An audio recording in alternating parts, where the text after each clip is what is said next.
ኦሮሞ የሆነው አንገቱ ላይ ክር ስላሰረ ግን አንተ አማራ ነህ በሚል ግን ይገደላሉ። ስለዚህ የሚያስገድለው ኦርቶዶክስነት ነው፣ ብሔሩ አይደለም። በቦታው በቀየው ተወልደው እምብርታቸው ተቀብረው ክርስትና ተነስተው ያደጉ ሰዎች ናቸው። አብዛኞቹ ከ60 ከ70 ዓመት በላይ የሆኑ ሰዎች ናቸው። የ80 ዓመት ሰው እንዴት ሰው ይገላል? ቋንቋችንን ስለማትችሉ በሚለው አይደለም። ቋንቋ የማይችል ሌላ ብሔረሰብ ምዛላ ግን እምነቱ ኦርቶዶክስ አይደለም። እዚህ ሰው ለምን ይሞት? ክርስቲያን ለምን ይሞት? የአርሲ ክርስቲያኖች የሞታቸው ማብቂያ መቼ ነው? ሁሌ ሻማ እንዳበራን፣ ሁሌ ፕሮፋይል እንደቀየርን። ብፁዓን አባቶቻችንስ ምንድነው ቢያንስ ድምፅ ማሰማት የሚከብዳችሁ?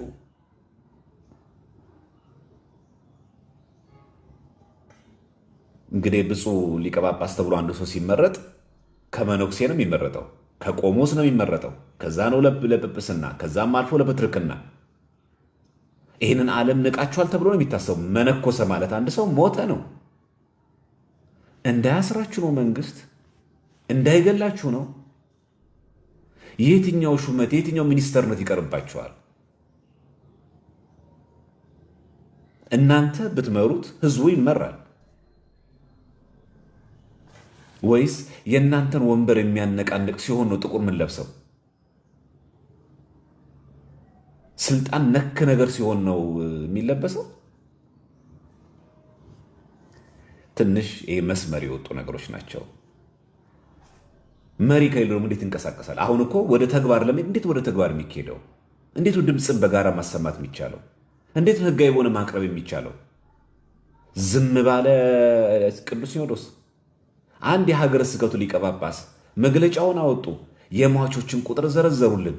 ምን እናርገው? አሜን ነው የምንለው? ቀጥሉ ማለት ነው? በርቱ ነው?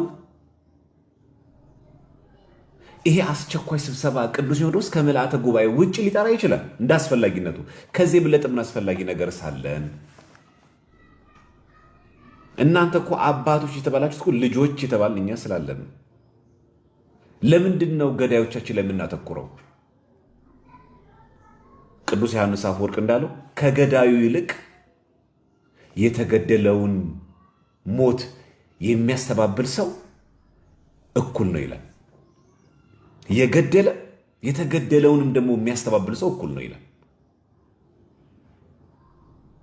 እሺ ገዳዮች ዓላማቸው ነው ለፖለቲካ የምንበለው፣ ለስልጣን እንበለው፣ ለኦርቶዶክሳዊ ጥላቻ የምንበለው፣ ኦርቶዶክሳዊነትን ከኢትዮጵያ የማጽዳት በቃ ተልእኳቸው ነው። ለምን አረጉ አንልም፣ ተልእኮ ነው በቃ። በሰይፍ የሚያርገው በመሳሪያ በቋንቋ የሚያርገው በሃይማኖት በምን የሚያርገው ዓላማው ኦርቶዶክሳውያን ሰዎችን የመቀነስ የመግደል ተግባር ነው። ይህ የእነሱ ተልእኮ ነው እንበል።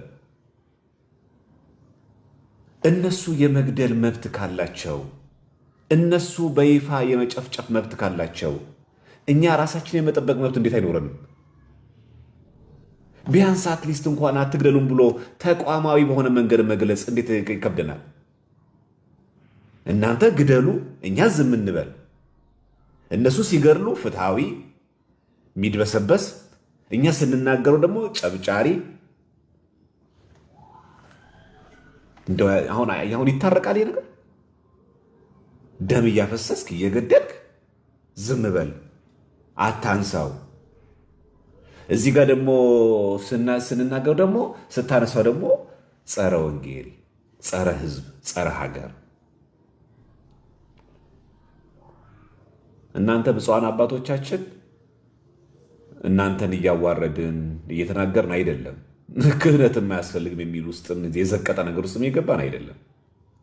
ግን ይሄ ነገር በሰማይም በምድርም ግን ያስጠይቃል። በኋላ ይሄ ነገር ዳር አይቆምም፣ ወደ መሀልም ይገባል። መሀል ሲገባ ከኛ በፊት መጀመሪያ የሚጀምረው ከጥምጣማችሁ ነው፣ ከቆባችሁ ካስኬማችሁ ይጀምራሉ። የዛኔ ግን ህዝብ ተነስ ስትሉት የዛ ሰዓት ግን የለም። ይህን ግን ማወቅ አለባችሁ። የሚጀምረው ከጥምጣማችሁ ነው። የሚጀምረው ከቆባችሁ ነው።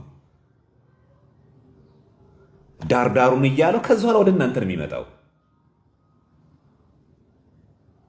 ሰው እንዴት ድምፅ ለሚመራው መንጋ እንዴት ሰው አይጨነቅም? ለምን ገዳዮቹ ላይ ሁሌ ብቻ እናተኩራለን? በቃ ዓላማቸው ነው። በቃ ዓላማቸውን እያሰኩ ነው። በቃ ኦርቶዶክስን እያጸዱት፣ እየመለመሉት፣ እየገደሉት። ተው እንግዲህ የተገደለው ብቻ ነው አሁን እያወራን ያለ ነው። ስለፈሰው ደም ብቻ ነው የምናወራው። የተፈናቀሉን እግዚአብሔር ይቁጠረው። ማደሪያ ያጣ፣ መጠለያ ያጣ፣ ልጆችን ይዞ ህፃናትን ይዛ፣ ታማሚ አለ፣ ያልጋ ቆራኛ ሰው አለ። የሚፈናቀለው 200 ምናምን ሰው አልቆጠር ነው።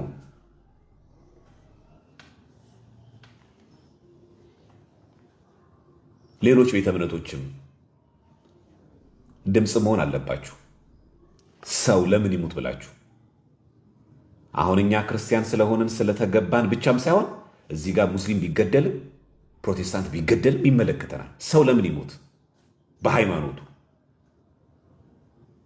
ከመፈናቀል አልፎ ከመሰደድ አልፎ በመስሪያ ቤት እንዳይቀጠር በደሞዝ ዲሞት እየተደረገ ዲሞሽን እኮ በጣም ብዙ ነው። በዚህ የመስሪያ ቤቱ ኦርቶዶክስ መሆን ብቻ እየተነጠለ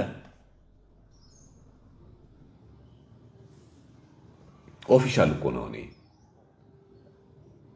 ጭራሽማ ኢትዮጵያ ውስጥ ያሉ እኮ አንዳንድ ባንኮች ትልልቅ በቃ ቦታው ላይ ሄድ ኦፊስ ቦታ አካባቢ ያሉት ሰዎች እኮ ትክክለኛ የሆነ ትልቅ ፖዚሽን ለመያዝ ሲኢኦ ለመሆን ወይ ፕሮቴስታንት ወይ ሙስሊም መሆን አለባቸው። ኦርቶዶክስ የሚሆነው ተመርጦ ከጠፋ ያንን ፖዚሽን የሚመጥን ሰው ከጠፋ ሪያሊቲ ያለ ስቲል ነው። ቆይ ነው የሚሰራበት እኮ ነው።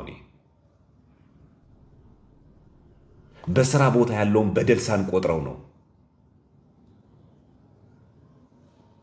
እና ተናበው አልመው አቅደው ነው የሚሰሩት።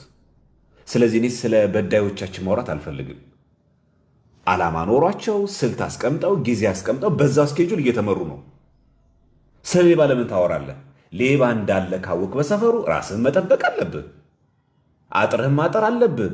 አደገኛ አጥር ትጨምራለህ፣ ከዛ ውሻ ትጨምራለህ፣ ከዛ ንቁ ትሆናለህ፣ ራስን ትጠብቃለህ። ይሄ ይታወቃል፣ እንደምታውቁት ነው ሁላችሁ። አታምሽ፣ እዚህ ሰፈር ሌባ አለ ከተባለ አያመሽም። አጥሩን የሚቀርና ይቀይርና ግንብ ያደርጋል። ከዛም አልፎ አደገኛ አጥር ያደርጋል። ከዛ ኤሌክትሪክ ያደርጋል። ለምን? ላለመጠቃት፣ ላለመዘረፍ። ስለዚህ ስለ ጠላቶቻችን ስለ ገዳዮቻችን በማውራት ጊዜ ባንገድል በጣም ጥሩ ነው።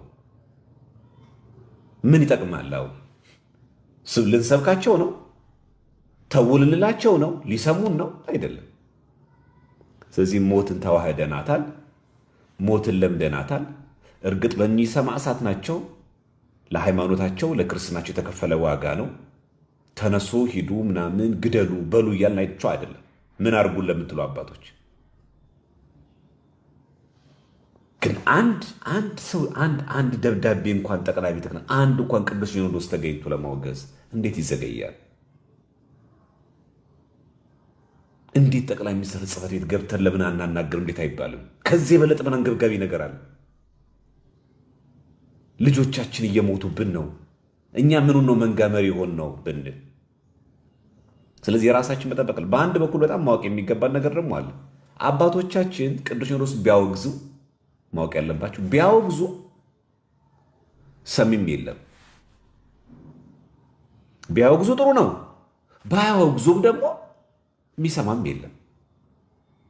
ቢያወግዙም ደግሞ ሰሚም የለም። አሁን የሚያስፈልገው አክሽን ነው፣ ፕሮአክቲቭ መሆን ነው እንጂ አሁን የአንድ ሀገረ ስብከት ሊቀ ጳጳስ ስላወገዘ መንግስት ምን ተጽዕኖ ያመጣ ምን ያመጣ ብርቁም አይደለም። ተለመደ ይሄ ነገር ማለት። ስለዚህ ይሄ እንደ ሰብአዊነት እናስበው። ሌሎች ቤተ እምነቶች እንደ ሰብአዊነት እናስበው። ሌሎች ነገሮቻችን የሃይማኖት ምናምን ዲቤቶቻችን በዚሁ እናደርገዋለን። በጨዋ ደንብ እውቀትንና መረጃን መሰረት ያደረገ ውይይት እናደርጋለን። እሱ ምንም የሚከብድ ነገር አይደለም ያለው። ከዛ ውጭ ግን ያለው ነገር ግን ለቤተክርስቲያናችን ለሃይማኖታችን